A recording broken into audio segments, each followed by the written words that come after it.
Welcome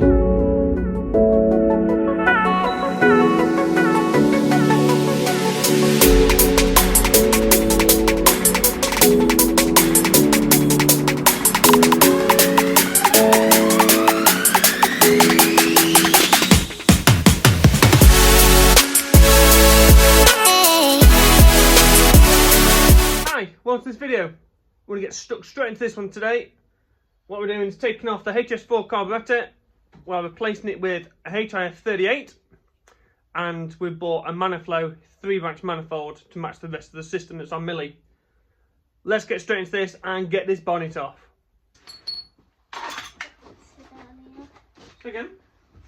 Sit down here. I know it is, look, I know. Too much stuff. Too many things. Right. I decided to come and talk to you. Have you decided to come and help me, have you? Yeah. Okay. Can I do that one? Hold on. Let me undo these bolts. Okie dokie. That's because I love Millies. They're my favourite car. Are they? Even Mustangs. Even Mustangs? Yeah, even Mustangs. Well, I don't even Cat's know not a why Mustang mine- though, is she? What? Cat's not a Mustang though, is she?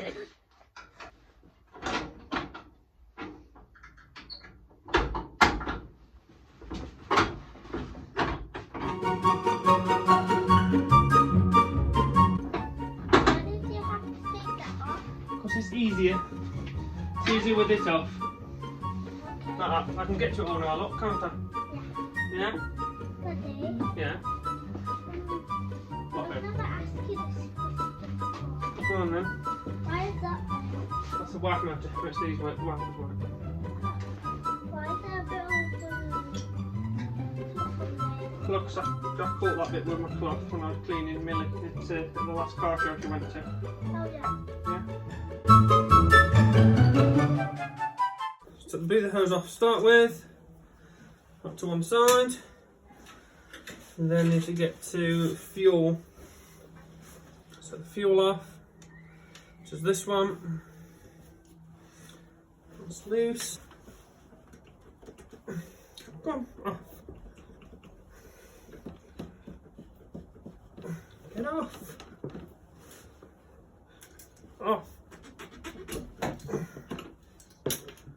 Right, where'd that go? Out of the way. Oh great, lovely, perfect. Right, fuel disconnected. Vacuum line from distributor off. Throttle cable. We'll hold them with the pliers. So I've got a spanner skinning to go down there. Lovely. Fab. Choke cable next. Is that loose? That should come off now. Lovely.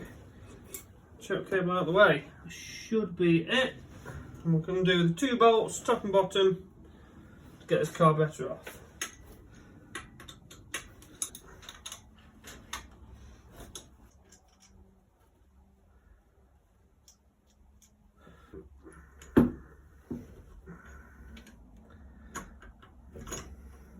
There's the carb. Oh, turn spring. Now we'll just take the whole out. Let's take the whole out. I've got it in. There's a spacer and the bracket. Right, okay, all that's off. It appears coming loose quite nicely. Got this one. Lovely. Yep. Nice. Like that. Problem free. It says, as I can't get the spanner off the nut. Okay, that's loose enough, isn't it? I reckon. There you go. Now it's loose. Oops! It's off. Let's take the rod off the back end there.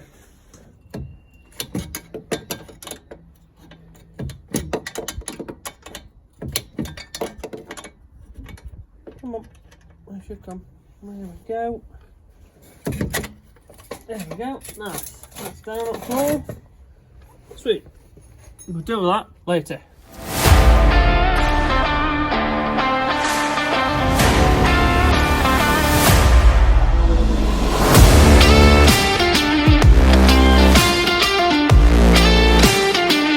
Right, so everything's off. We're going to now fit our new 3-branch manifold from Maniflow. get that sat on there, and then we can decide which inlet manifold we're going to use. I've got two. I've got a Himley one, and I've got an unbranded one. We also like these. It puts the carb on two different angles, so we'll see what fits. We'll go from there.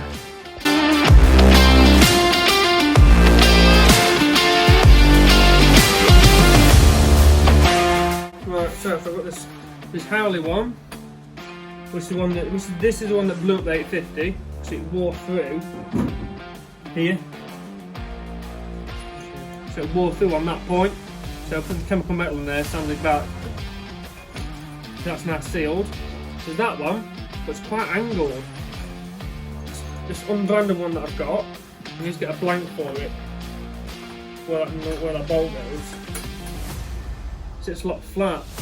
That ammo is going to hit the bulkhead, and that's a bigger ball up. So I reckon we need to decide which is the best for it. Quite a larger bulkhead. Yeah, I think that this one, the unbranded one's closest to the balls that are on the cylinder head, whereas this one, the balls are a lot smaller. So I don't think we can use that one. Let's bolt this up and see how that goes.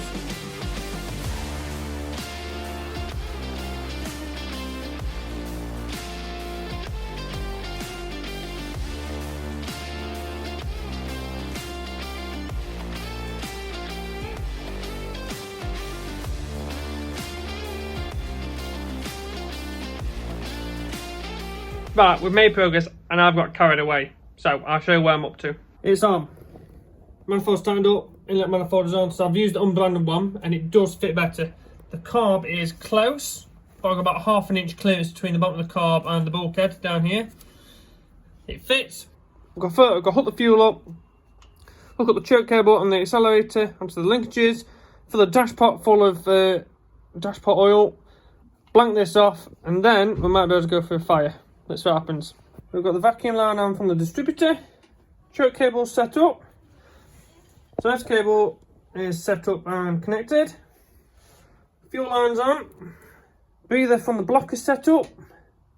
This line on the inlet manifold has been plugged, so we're not running a servo in this car. Time to turn the key.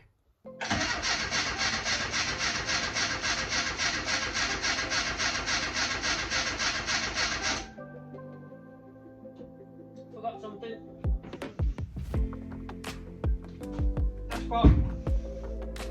Dashpot oil, forgot.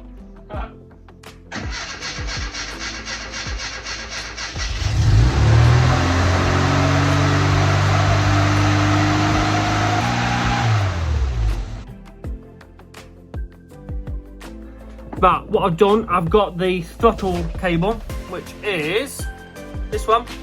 This cable is too tight. So there's not enough slack in it for me to wind out the idle screw. So I'm winding out the idle screw is making no difference. I'm slacking it off, so what that does now. That's it.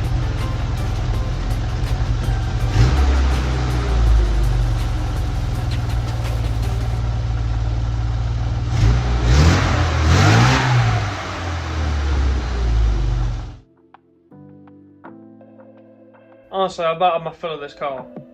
All this work, and I've got an air leak where the centre branch goes between this new inlet manifold. I heard this clicking. What's the clicking noise? So I sprayed a WD along the back of the cylinder head, and she revved up. So along here, we've got the centre branch there. And these joints, where these gaps are, I sprayed some WD-40 along there.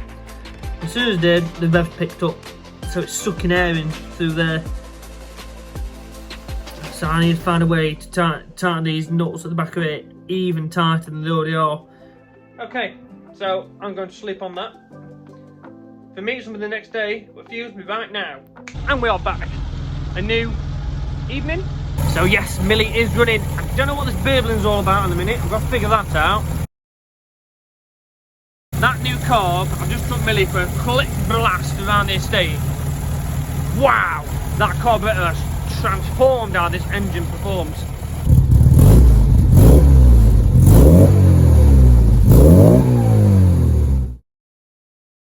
We found the root cause why Millie's been running so lumpy.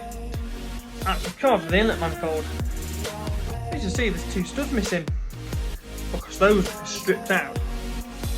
So when I bolted the carburetor on, I'd not realised the threads were already stripped. Bolted it on, I thought it'd be tight. I was finding residue running down the back of the block. So it was the fuel air mixture running down the back of the block because it was getting past the bottom and then the manifold. It was leaking past the gasket. So we put the Himley inlet manifold on. This is the one that blew the 850, so I didn't want to use it, but we don't have much choice now. These holes do have threads, but what I'm going to do is I'm going to nut and bolt them from both sides, so I'm going to get a really good clamp on there. Then hopefully that's going to take away all the running problems I'm seeing at the minute.